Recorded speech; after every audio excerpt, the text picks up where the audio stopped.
오늘 우리에게 주시는 하나님의 말씀은 에스겔 17장입니다. 자, 오늘은 에스겔 17장의 말씀을 살펴보겠습니다.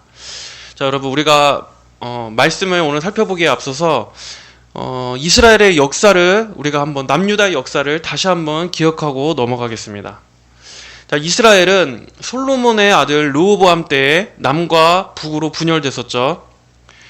남유다와 북이스라엘로. 북이스라엘은 남유다보다 먼저 기원전 722년에 아수르에 의해서 멸망했습니다. 그리고 그 뒤로 이제 그 땅에 이방 민족들이 들어오기 시작하면서 이제 그들과 섞여서 호남 민족이 형성이 됐었죠. 그래서 신약시대를 보면 그때까지도 이 정통 유대인들이 북이스라엘 사람들을 사마리아인이라고 하면서 멸시하는 게 나옵니다.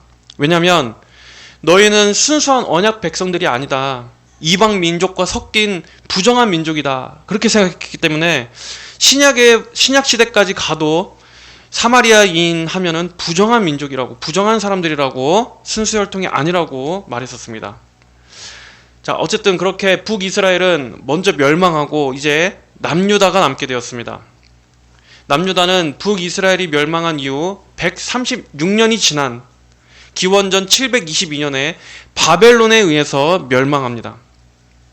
자, 바벨론은 남유다를 한 번에 멸망시킨 게 아니라 총 3차례에 걸쳐서 침공으로 멸망시키는데, 먼저 1차 침공은 주전 605년에 느부갓네살 2세에 의해서 바벨론이 처음으로 남유다를 공격해요. 이때 유다가 바벨론의 속국이 됩니다. 그리고 이때 유다의 일부 귀족들과 청년들을 포로로 끌고 가는데, 이 1차 침공 때 포로로 끌려갔던 사람이 바로 다니엘입니다. 이 1차 침공은 완전한 멸망은 아니었고 어떤 그 바벨론의 지배가 시작된 때라고 할 수 있습니다. 그리고 2차 침공은 주전 597년입니다. 이때 남유다 왕은 여호야긴이라는 왕이었는데, 여호야긴이 항복하게 되면서 이 2차 침공 때도 역시 왕과 귀족들 그리고 유다의 기술자들이 대거 바벨론의 포로로 끌려가게 됩니다. 그리고 이때 바벨론 제국이 남유다의 왕으로, 그러니까 이제 봉신의 개념으로 앉혀놓은 게 바로 시드기야 왕이었어요. 자, 봉신이란 영토를 이렇게 맡겨두고서 거기를 다스리라고 이렇게 맡겨놓은 신하를 말합니다. 그러니까 남유다의 시드기야가 바벨론 제국의 마치 신하처럼 이렇게 복종 아래 다스리고 있는 거죠. 시드기야는 유다 사람이었지만 바벨론에 의해 굴욕적으로 왕으로 세워집니다. 시드기야는 유다의 종교개혁을 일으켰던 요시야 왕의 셋째 아들로서 나중에 이 시드기야는 결국 유다의 마지막 왕이 되는 사람입니다. 그리고 이 두 번째 침공 때 끌려간 포로들 중에 바로 우리가 살펴보는 이 에스겔서를 기록한 에스겔 선지자가 있었어요. 자, 그리고 마지막 세 번째 3차 침공은 주전 586년, 이때 남유다는 멸망하게 됩니다. 봉신으로 세워뒀던 시드기야 왕이 바벨론에 대항해서 반란을 일으켜서 바벨론은 거기에 이제 화가 나서 예루살렘을 완전히 함락시켜버리고 도시도 파괴하고 성전도 파괴하면서 결국에는 완전히 남유다마저 멸망해버리게 됩니다. 자, 이 에스겔은 바로 이 두 번째 2차 침공 시기에 쓰여진 책이에요. 여호야긴 왕과 귀족들은 포로로 끌려갔습니다. 그래도 아직까지는 나라가 유지되고 있어요. 왕도 있고 성전도 있습니다. 아직은 하나님께로 돌이켜서 회개할 마지막 기회가 한 번은 남아있는 상황이에요. 그러한 아주 위태위태한 중에 있는 그 상황에서 유다는 하나님 앞에서 어떻게 해야 하는가 하는 것을 보여주는 내용이 에스겔이고 또 오늘의 내용이라고 할 수 있습니다. 자, 이렇게 배경을 우리가 생각하면서 오늘 말씀을 한 절씩 살펴보겠습니다. 1절에 여호와의 말씀이 내게 임하셨다. 인자야, 너는 이스라엘 족속에게 수수께끼와 비유를 들어 말하여라. 하나님께서는 선지자들을 통해서 때로 다양한 방식으로 하나님의 뜻을 전하게 하셨는데, 오늘 여기서는 독특하게 수수께끼와 비유의 방식으로 하나님의 뜻을 전하라고 하세요. 자, 이렇게 수수께끼, 비유라는 거는 한편으로 생각해 보면 곧 그 말씀에 대한 해석이 필요하다라는 것을 전제하는 거겠죠.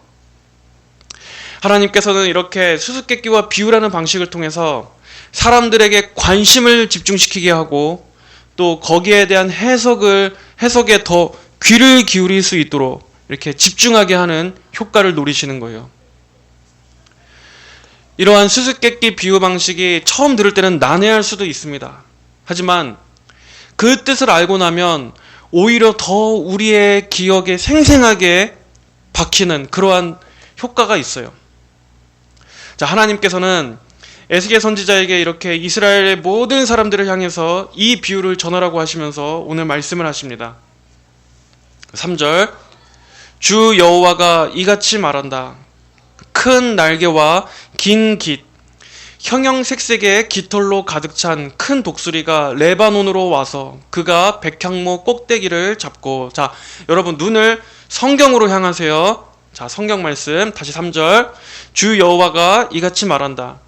큰 날개와 긴 깃, 형형색색의 깃털로 가득 찬 큰 독수리가 레바논으로 와서 백향목 꼭대기를 잡았다.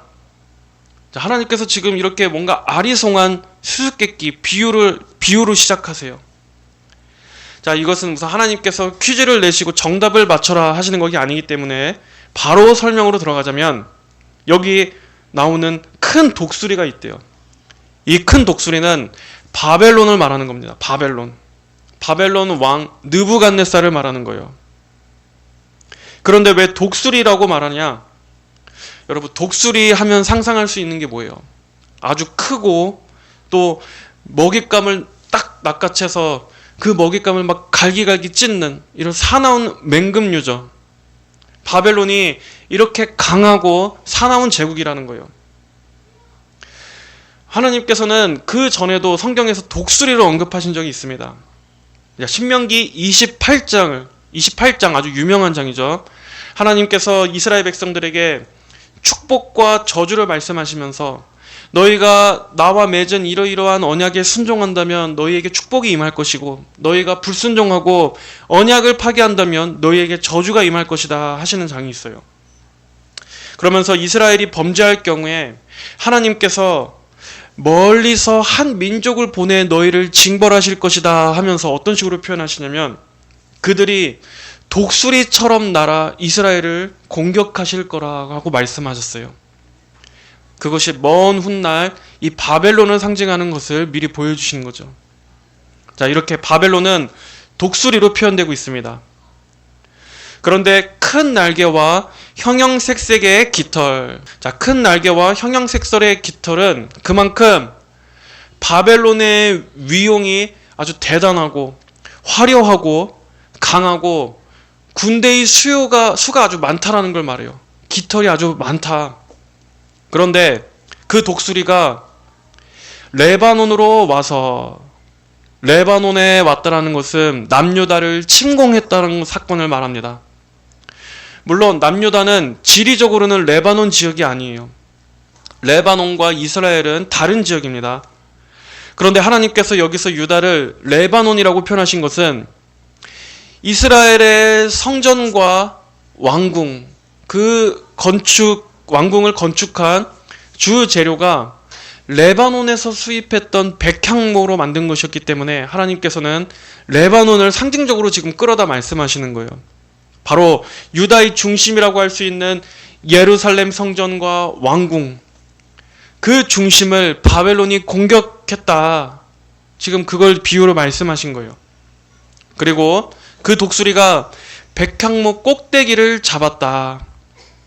그 왕궁의 꼭대기, 즉 바벨론이 유다의 왕이었던 여호야긴을 포로로 잡아 끌고 간 것을 말합니다.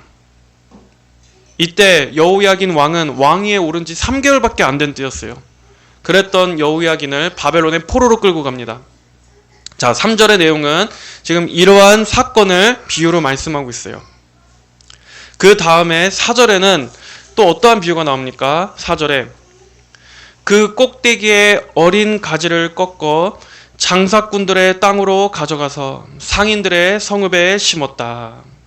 그 꼭대기에 어린 가지를 꺾어, 이것은 왕족과 귀족들을 포로로 끌고 간 것을 말하는 것입니다.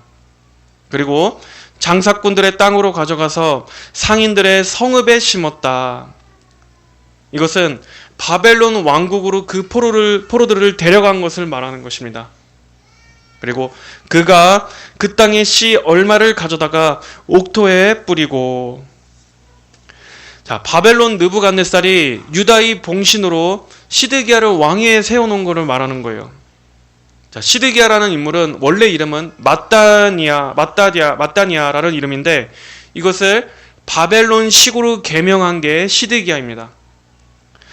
자, 느부갓네살 왕은 유다에 대한 통치를 더 원활하게 하기 위해서 바벨론 사람이 아닌 유다 사람을 왕위에 앉혀놓습니다. 왜 그랬겠어요? 만약에 다른 외국인을 유다의 왕으로 앉혀다 놓으면 이제 유다 백성들의 반발이 엄청 거세지겠죠.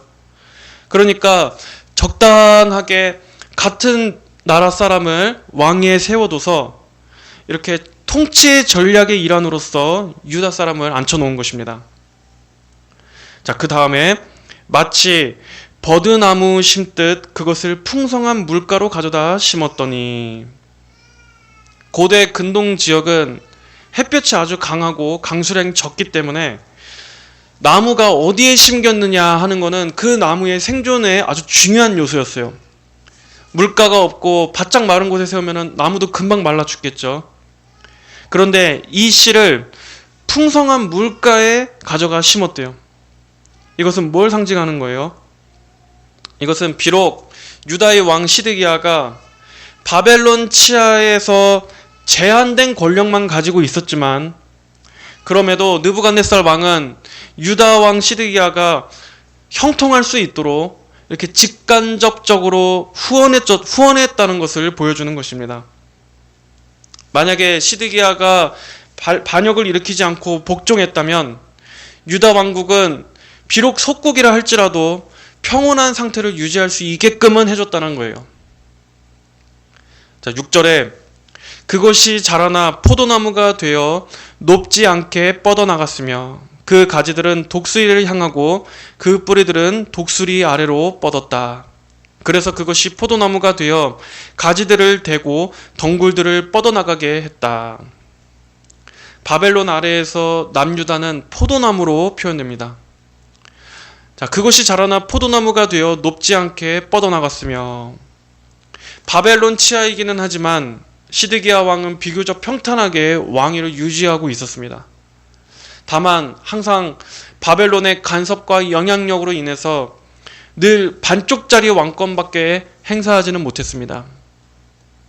그 가지들은 독수리를 향하고 그 뿌리들은 독수리 아래로 뻗었다 하는 것은 늘 바벨론을 향해서 바벨론 아래에서 살아갈 수밖에 없었다는 거예요. 7절에 큰 날개와 깃털이 많은 큰 독수리가 하나가 있었으니 보아라, 이 포도나무가 그를 향하여 뿌리를 뻗치고. 자, 그런데 여기서 또 다른 독수리가 한 마리가 더 나옵니다. 이 독수리는 앞에 나왔던 그 큰 독수리랑은 다른 독수리예요. 큰 날개와 깃털이 많은 큰 독수리가 하나가 있었으니. 자, 그런데 같은 독수리라 할지라도 뭔가 조금 달라요. 앞에 큰 독수리는 형형색색의 깃털로 가득 찬이라는 표현이 하나 더 붙었는데, 여기에는 그냥 단순히 깃털이 많은 이라는 표현만 있어요. 그리고 원어를 보면은 날개가 크다고는 하지만 이 원어상 앞에 날개보다 큰 그런 단어가 아니에요. 뭔가 앞에 독수리보다는 열등한, 조금 뒤떨어진 독수리라는 것을 알 수가 있습니다. 자, 바벨론이라는 큰 독수리 말고 여기에 나오는 이 약간 뒤떨어진 이 큰 독수리는 뭘 상징하는 겁니까? 바로 애굽, 이집트를 상징합니다. 자, 유다가 멸망할 무렵에 이 애굽의 군사력과 정치력은 모든 면에서 바벨론보다 떨어졌었어요. 물론 여전히 애굽은 강한 나라였긴 했지만 이미 근동의 패권은 바벨론으로 넘어간 뒤였습니다.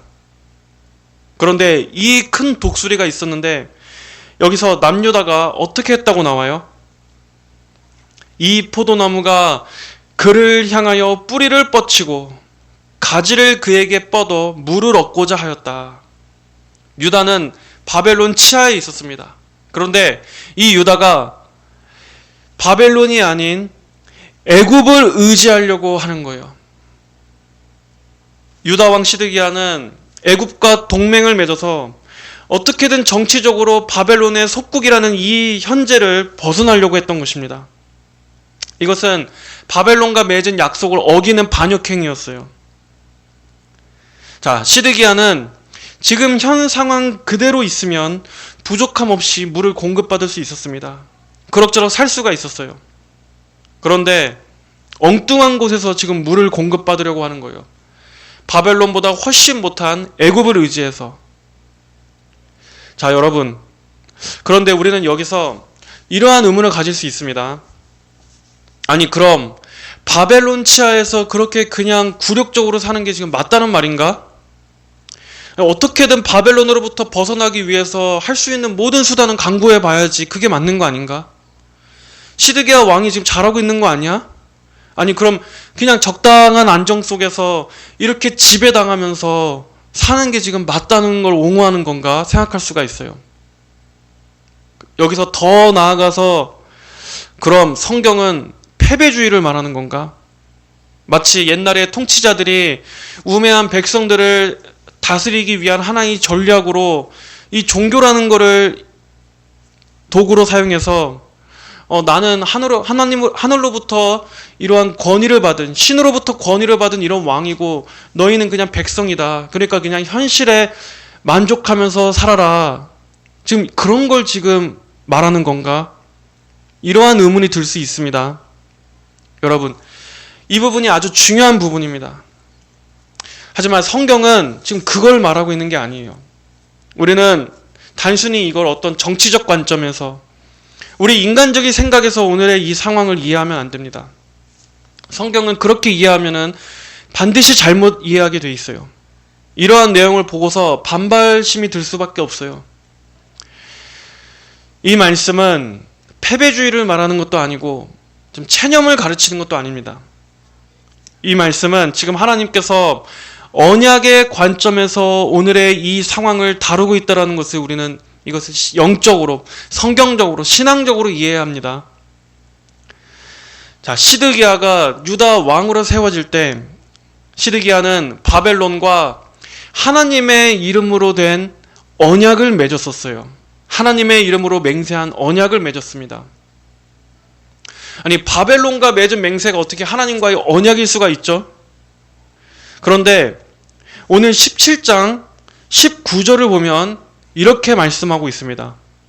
17장 19절에 그러므로 주 여호와가 이같이 말한다.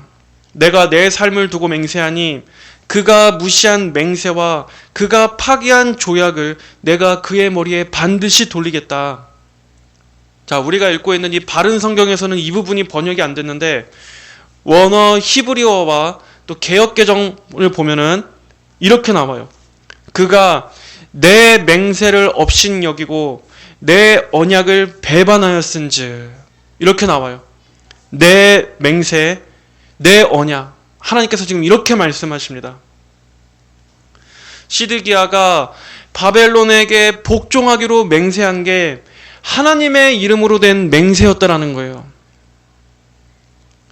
자, 고대 근동에서는 왕과 왕 사이에 어떤 조약을 맺을 때 그들은 신의 이름으로 맹세했었습니다. 그래서 그 조약을 어길 시에는 이제 신의 이름으로 맹세한 거기 때문에 그만큼 무거운 조약이기 때문에 어길 시에는 목숨을 내놓아야 하는 거였어요. 그만큼 이때 조약이란 중요한 조약이었습니다. 시드기야는 단순히 어떤 정치적 약속, 또 외교적 선택을 하는 걸 넘어서서 지금 이 맹세를 하나님의 이름을 걸고 맹세한 것입니다. 비록 그것이 적국에 대한 복종을 맹세한 거라 할지라도 하나님의 이름으로 맹세한 이상 그것은 바벨론과 약속한 게 아니라 하나님과 약속한 거였어요. 시드기야가 하나님의 이름으로 맹세했다는 것에 대해서 성경 다른 곳에서도 나옵니다.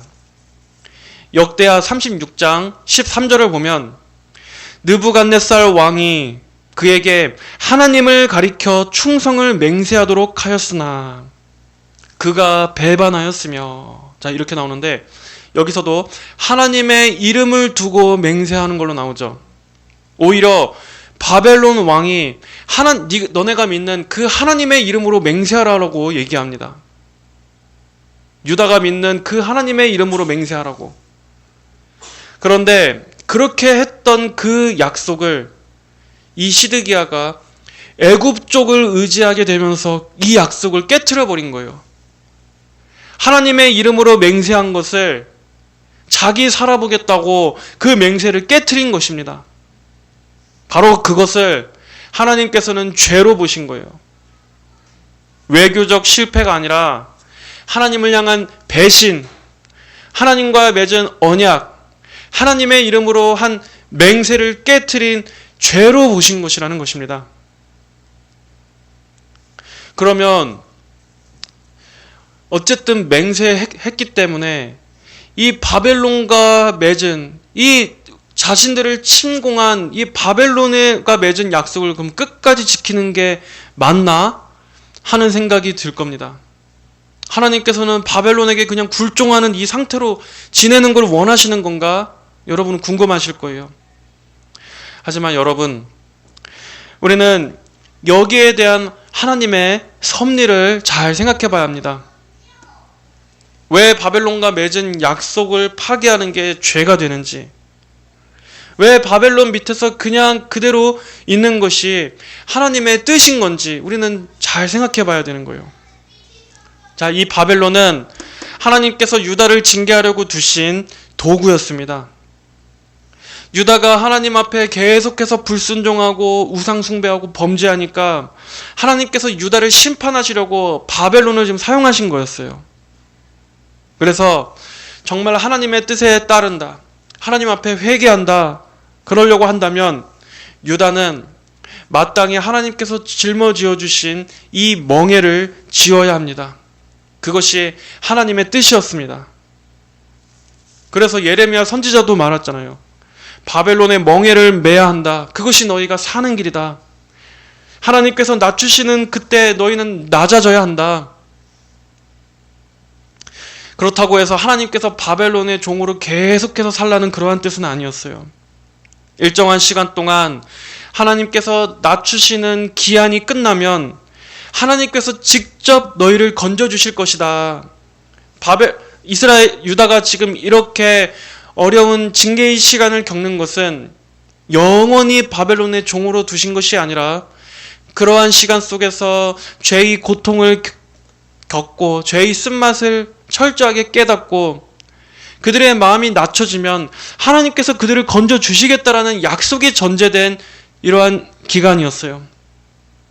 하지만 그때까지는 하나님의 섭리에 겸허히 낮추고 그 시간 동안 순종하고 있어야 한다. 바로 이것이 하나님의 뜻이었던 것입니다. 한마디로 바벨론의 지배는 하나님의 징계와 섭리를 겸허히 받아들여야 하는 그러한 때였습니다. 그런데 시드기야는 그걸 못 참은 거예요. 그러한 하나님의 뜻을 보지 못했던 거예요.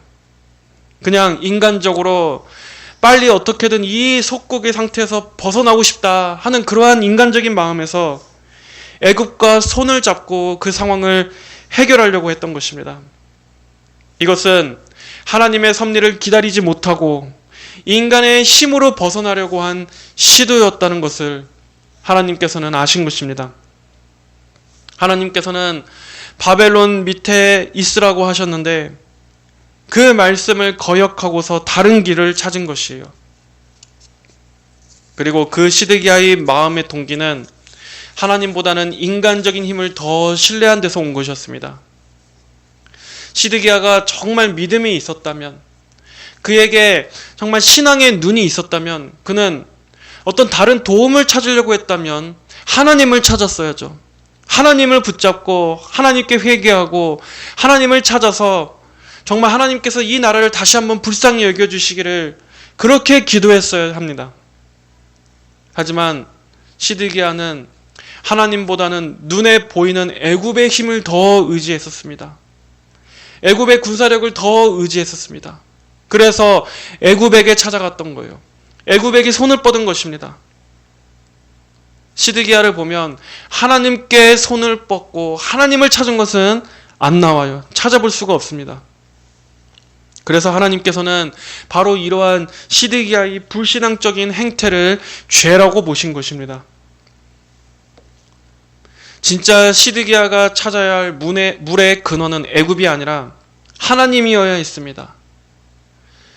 하지만 그의 동기도 신앙이 아니었고 그가 하나님의 섭리에 순종하는 태도도 없었기 때문에 하나님께서는 이 시드기야를 이러한 행태를 불신앙의 죄, 하나님보다는 다른 것을 더 의지한 죄라고 규정하시는 것입니다. 그러므로 오늘 이 말씀은 단순히 바벨론이라는 강대국 밑에서 눈치 보면서 그렇게 살아라, 주어진 처지에 만족하면서 그냥 지배당하는 민족으로 살아라, 지금 그걸 말씀하시는 게 아니에요. 우리는 이걸 잘 이해해야 합니다. 이것은 오늘날 우리에게도 아주 실제적으로 적용이 되는 부분이 있습니다. 우리 역시도 어때요? 우리도 비슷한 상황에 놓일 때가 있습니다. 어떤 어려운 상황이 있어요. 하지만 사실 그것은 하나님께서 우리에게 허락하신 것일 수 있습니다. 그럴 때 우리는 막 벗어나고 싶어요. 어떻게든 빨리 이걸 해결할 방법이 없나? 어떻게든 빨리 이 시간을 지나갈 수 있게 할 수 있는 방법이 없나 하면서 하나님도 찾지 않고 기도하지도 않고 하나님 앞에서 지금 하나님께서 이러한 시간을 주신 그 뜻이 뭘까 잠잠히 구하는 시간도 없이 우리는 어떻습니까? 우리 생각대로 막 방법을 쥐어짭니다. 어떻게든 빨리 이 상황에서 벗어나려고 막 우리 방법대로 여러 가지 것들을 막 생각해요. 하지만 여러분, 하나님께서 원하시는 것은 그것이 아닐 수 있습니다. 하나님께서는 때로는 우리가 그 시간들을 잠잠히 감내하면서 그 시간 안에서 하나님의 뜻을 발견하시기를 원하실 수 있어요. 우리가 하나님께서 왜 우리를 이렇게 낮추실까? 하나님께서 지금 우리에게 뭘 가르치시려는 걸까? 뭔가 나에게 회개할 것은 없는가? 하나님께서 내게 지금 인내를 가르쳐 주시는 것은 아닐까? 하나님께서 이러한 고난과 어려움, 또 때로는 이것이 징계의 시간이라 할지라도 이 시간들을 통해서 나는 하나님의 뜻 가운데 무엇을 배워야 하나? 이러한 것들을 묵상하면서 하나님께서 낮추실 때는 낮아져 있어야 하는 그러한 시간을 보내야 할 때도 있다는 것입니다.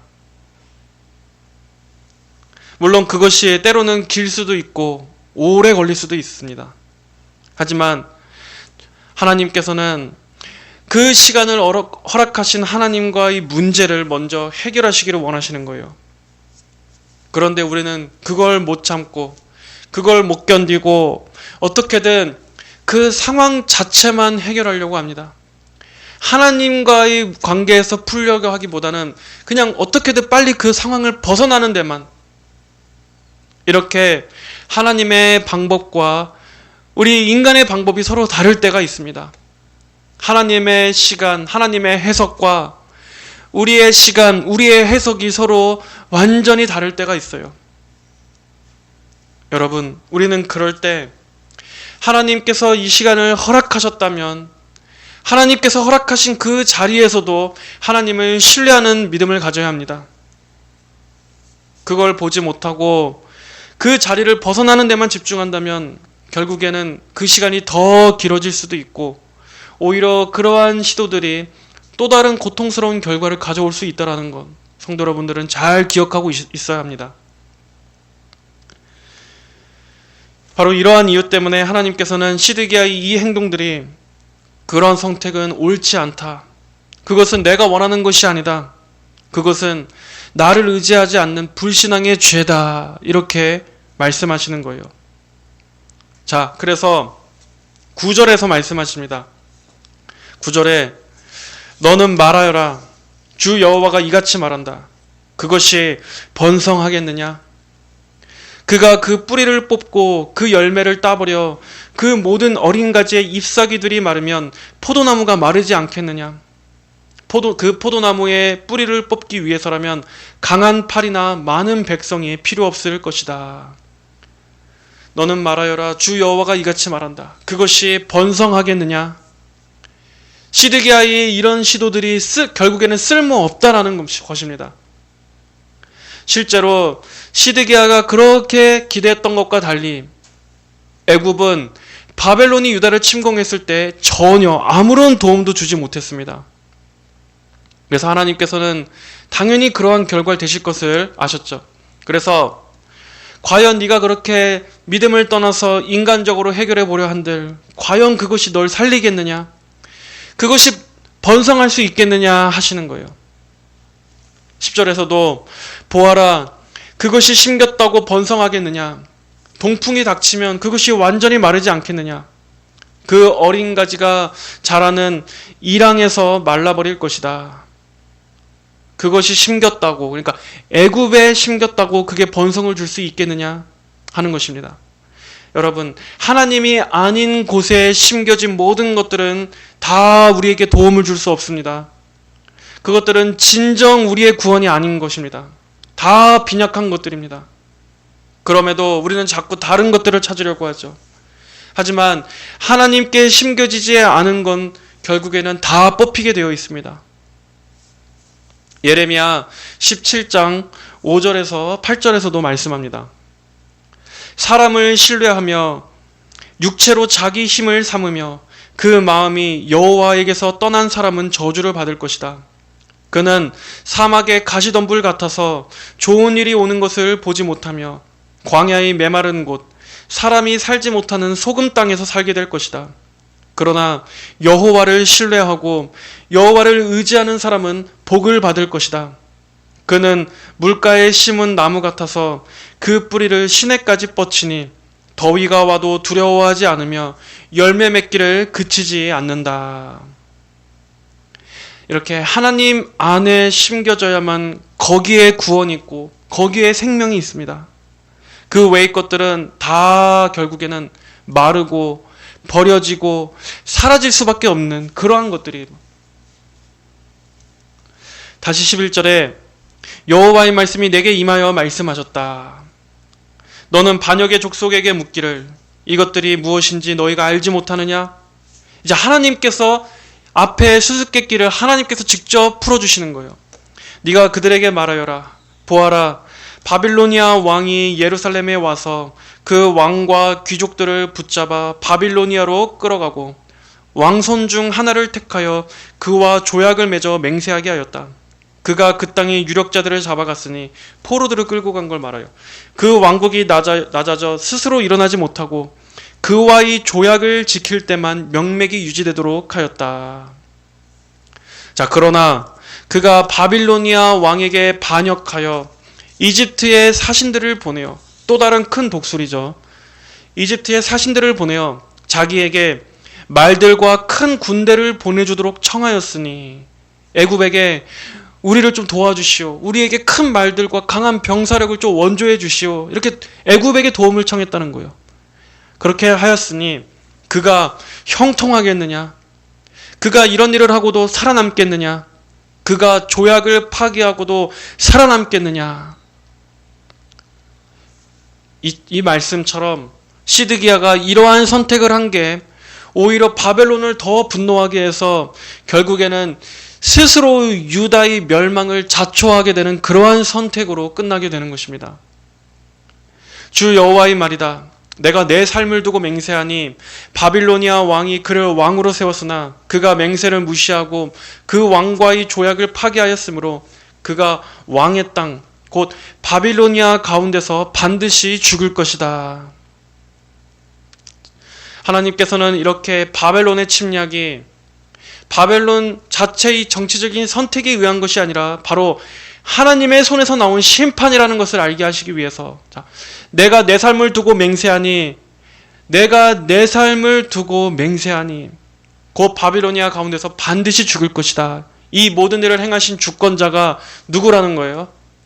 하나님이시라는 것을 좀 말씀하는 것입니다. 하나님께서 하신 일이라는 거예요. 이렇게 하나님께서 말씀하신 대로 결국 유다의 심판을 이루실 것이다. 그리고 여기에 바벨론은 그냥 도구예요, 도구. 지금 하나님께서 바벨론 편을 드시는 게 아닙니다. 하나님께서 이렇게 하신 이유는 바벨론과의 약속을 깬 것은 곧 하나님과의 약속을 깬 것이나 다름없기 때문에 지금 그것 때문에 징계하시는 거예요. 19절에 그러므로 주 여호와가 이같이 말한다. 내가 내 삶을 두고 맹세하니 그가 무시한 맹세와 그가 파기한 조약을 내가 그의 머리에 반드시 돌리겠다. 내가 내 그물을 그 위에 펴. 내가 내 그물, 여기서 내 그물, 하나님께서 말씀하실 때 내 그물이라고 나오죠. 역시 바벨론의 공격이 아니라 하나님께서 펼치신 그물이라는 거예요. 하나님께서 하시는 일이다. 내가 내 그물을 그 위에 펴 그가 내 그물에 걸릴 것이며 내가 그를 바빌로니아로 끌고 가서 나를 반역한 그의 반역을 거기서 심판하겠다. 시드기야 왕이 바벨론의 포로로 끌려간 게 바벨론의 한 일이 아니라 내가 그를 바빌로니아로 끌고 가서 하나님께서 그가 포로 되게 하셨다는 거예요. 그리고 나를 반역한 그의 반역.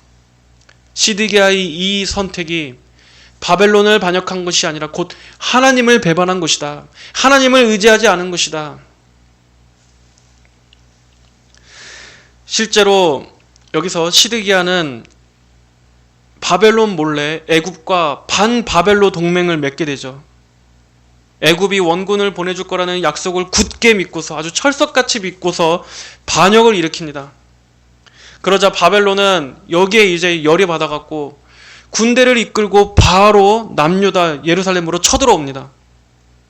그래서 3년이라는 긴 시간 동안의 전쟁을 거친 후에 예루살렘 성을 이렇게 포위하고 있다가 결국엔 성을 함락시키는데 이때 시드기야 왕은 겨우겨우 포위를 뚫고서 몰래 빠져나가다가 바벨론 군대에 사로잡히게 돼요.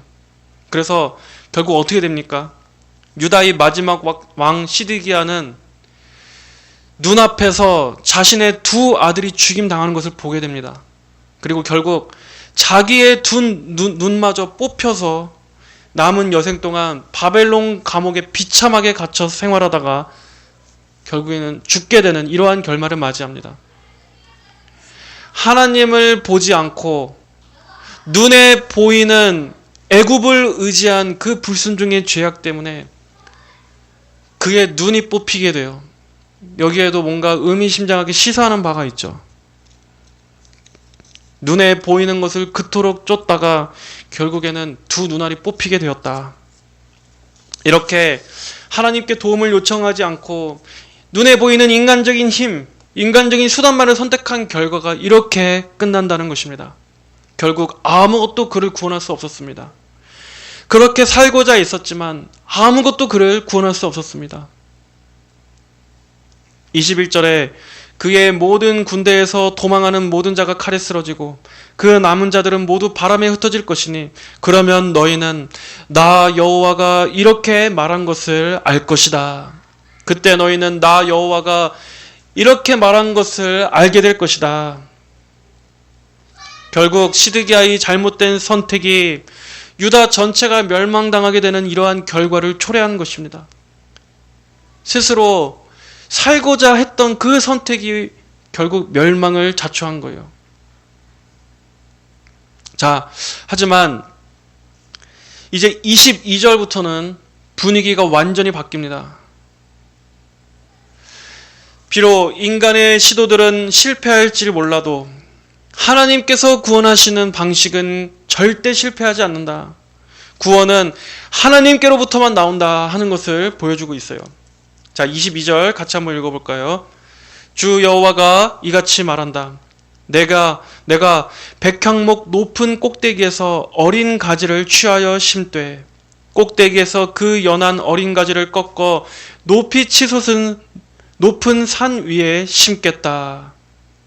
자, 여기서도 백향목 높은 꼭대기에서 어린 가지를 취하여 심는다라는 말씀이 나오는데, 이것은 바벨론이 세운 봉신 시드기야 왕을 가리키는 게 아니에요. 앞에서는 시드기야 왕을 말했었습니다. 그런데 여기서는 이 어린 가지는 누구를 상징하는 거예요? 내가 백향목 높은 꼭대기에서 어린 가지를 취하여 심되, 하나님께서 심으시는데 이 어린 가지는, 자, 백향목의 높은 꼭대기, 백향목이 예루살렘의 왕궁을 상징한다고 했죠. 그곳에 있는 높은 꼭대기는 다윗의 계보를 말하는 것입니다. 그리고 이 어린 가지는 바로 메시아로 오실 예수 그리스도를 말씀하는 거예요. 왜 예수님이 어린 가지십니까? 그분은 겸손한 종의 모습으로 오실 것이기 때문입니다. 높은 위대하고 강력한 왕으로서가 아니라 겸손하고 낮은 종의 모습으로 오실 우리 예수님을 보여주는 거예요. 그리고 이 어린 연한 가지 하나가 하나님께서 세우실 진정한 너희의 왕이다, 너희의 메시아다, 너희의 구원이다 하는 것입니다. 내가 그것을 이스라엘의 높은 산에 심을 것이니 그러면 그것이 가지들을 내고 열매를 맺고 아름다운 백향목이 되어 모든 날개 가진 새들이 그 아래 깃들이고 그 가지들의 그늘에 깃들 것이다.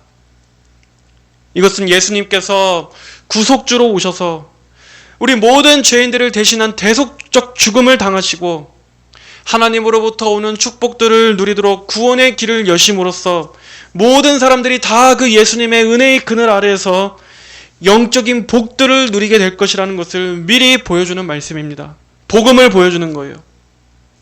우리 예수님께서는 내가 땅에서 들리면 모든 사람을 내게로 이끌겠노라 말씀하셨습니다.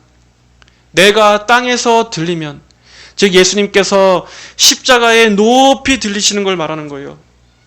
그리고 예수님의 죽으심과 부활을 통해 죄인들은 구원과 생명을 얻게 될 것이다.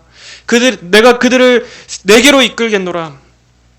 많은 사람들이 이 나무 아래로 모여들게 됩니다. 그래서 마태복음 13장을 보면 거기서도 이렇게 비유했었죠.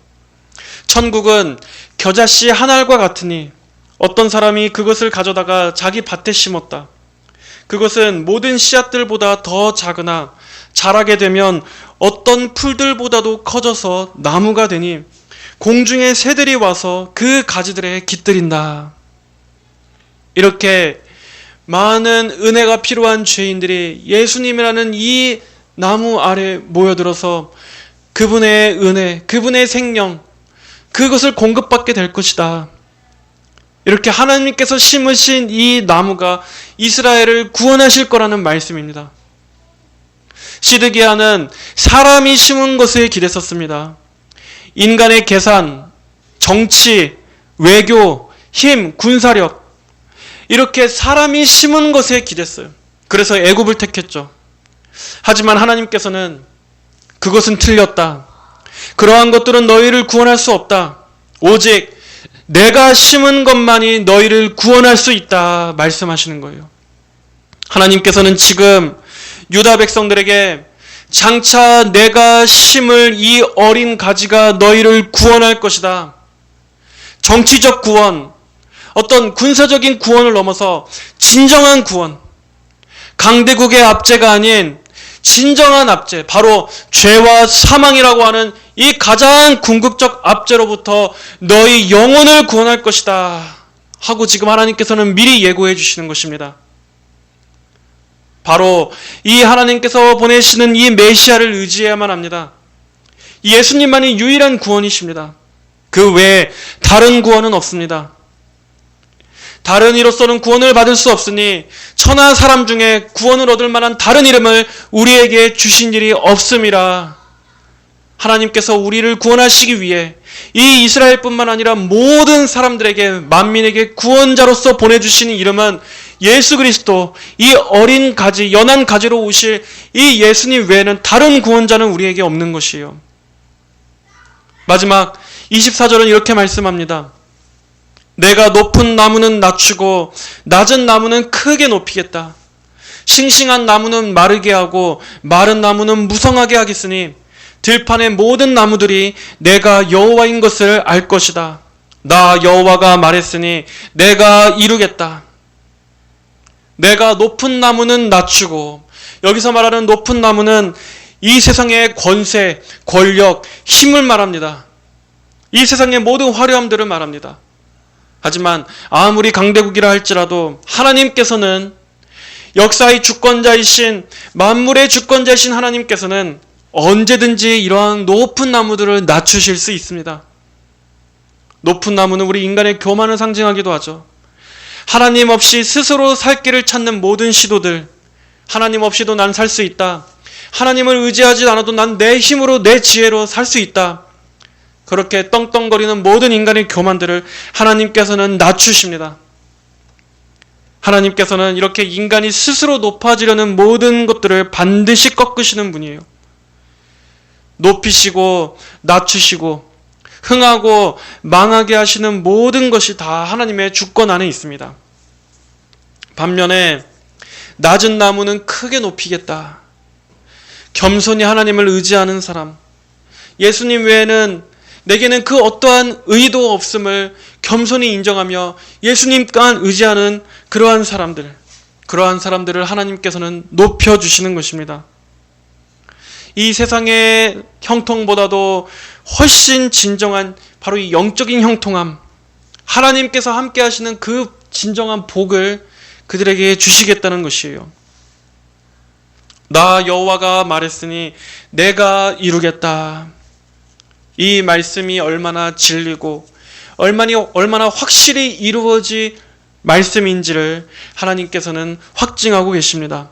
나 여호와가 말했으니 내가 이루겠다. 하나님께서 말씀하신 건 그대로 하나님께서 이루시는 거예요. 하나도 땅에 떨어지지 않고 반드시 확실히 이루어지는 것입니다. 자, 그러므로 여러분, 말씀을 맺습니다. 성도 여러분, 사람의 힘과 세상의 방법이 아닌 오직 하나님께서 심으신 이 어린 가지, 오직 예수 그리스도만을 의지하시고 그분 안에 거하십시오. 그분만을 여러분의 유일한 구원자, 여러분의 유일한 도움으로 삼으십시오. 그리고 높이기도 하시고 낮추시기도 하시는 그 모든 주권이 오로지 하나님께만 있다는 것을 끝까지 신뢰하십시오. 혹시 여러분 가운데 지금 어려운 고난 중에 계시는 분들이 있습니까? 그리고 그것이 설령 믿음의 시험일 수도 있고 또 죄로 인한 결과로 온 걸 수도 있습니다. 하나님께서 여러분을 더욱더 큰 믿음을 주시기 위해서 훈련의 목적으로 주시는 걸 수도 있어요. 하지만 하나님께서 그 모든 것들을 허락하셨습니다. 그렇다면 여러분은 그 시간이 고통스럽다고 어떻게든 거기서 빨리 해결하려고, 거기서 빨리 벗어나는 것만 생각하지 마시고 그 모든 것들을 허용하신 그 하나님 아버지의 뜻, 그 섭리란 무엇일까? 하나님께서 지금 이 시간들을 허락하신 그 교훈의 목적은 무엇일까? 여러분, 이것도 한번 잘 생각해 보시기 바랍니다. 그리고 하나님께서 하나님의 때가 되면 그 시간들에서 건져주실 것임을 믿고 그 시간에 담긴 하나님 아버지의 마음을 생각하면서 그 시간을 최대한 여러분의 유익을 위해서 믿음으로 잘 해석하는 시간이 되시기를 바랍니다.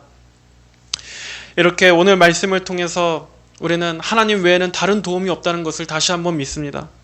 하나님을 떠나 다른 걸 의지하는 것은 불순종이요, 그것은 하나님을 향한 배신이요, 그 결과는 오늘 이 시드기야와 같이 비참하다라는 것을 꼭 기억하시면서 항상 하나님만 의지하시고 하나님만 찾는 여러분 모든 성도 여러분들이 되시기를 주님의 이름으로 축복합니다. 기도하겠습니다. 하나님 아버지, 감사합니다. 오늘은 에스겔 17장의 말씀을 살펴보았습니다.